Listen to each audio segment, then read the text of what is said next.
Righto, just a quick video demo.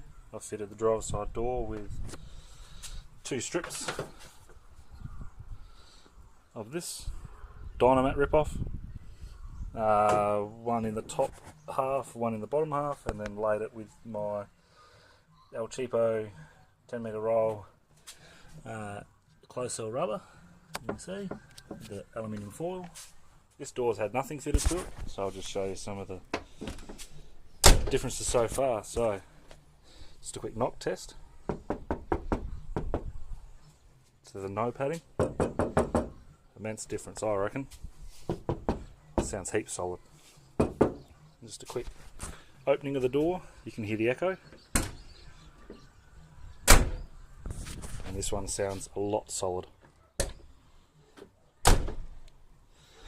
I'm excited, to say the least, mate.